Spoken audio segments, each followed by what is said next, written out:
এটা আমরা সবাই একমত হয়েছি যে সরকার 12 ফেব্রুয়ারি নির্বাচনের মাত্র 3 দিন আগে একেবারে আকস্মিকভাবে অসম্ভব গোপনীয়তার মধ্যে এবং তড়িঘড়ি করে তারা মার্কিনীদের সাথে যে চুক্তি স্বাক্ষর করেছেন, প্রথমত এটা তাদের এখতিয়ারের বাইরে।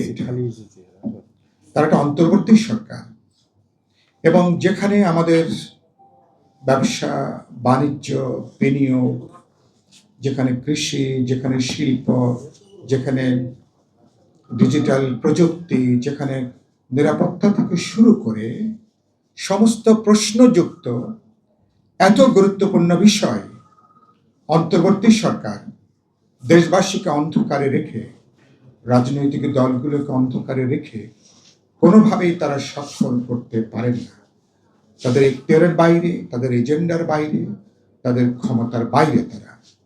এই কারণে আমরা বলেছি তারা একটা অন্যায় চুক্তি করেছেন, অন্যায্য চুক্তি করেছেন এবং তারা কার্যত গোটা দেশকে, আমি যখন এটা লিখছিলাম গতকালকে আমার মনে হয়েছে কোনো যুদ্ধে হেরে গেলে বিজয়ী দেশ বা বিজয়ী শক্তি হেরে যাওয়া দেশের উপরে তারা একতরফা ভাবে তারা যেভাবে চুক্তি চাপিয়ে দেয়, শর্ত চাপিয়ে দেয়, লজ্জাকর, অবমাননাকর, স্বাধীনতা সার্বভৌমত্ব শর্ত জারি করে বাণিজ্য চুক্তিটা হয়েছে, সেভাবে বাংলাদেশের উপরে অন্যায় অন্যায্যভাবে এই চুক্তিটাকে চাপিয়ে দেওয়া হয়েছে। তাতে বাংলাদেশের বর্তমান এবং ভবিষ্যৎকে গুরুতর ঝুঁকি, গুরুতর নিরাপত্তার ঝুঁকির মধ্যে আজকে নিক্ষেপ করা হয়েছে।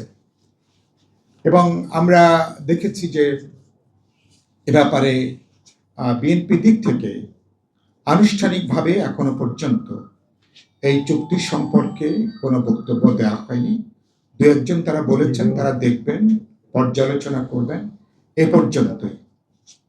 আর জামাতের দিক থেকে যেটুকু এসছে সেটাও তাদের আনুষ্ঠানিকভাবে সেটাকে অফিসিয়াল কোনো বক্তব্য হিসাবে সেটাকে বিবেচনার মধ্যে সম্ভবত নেওয়া যায় না।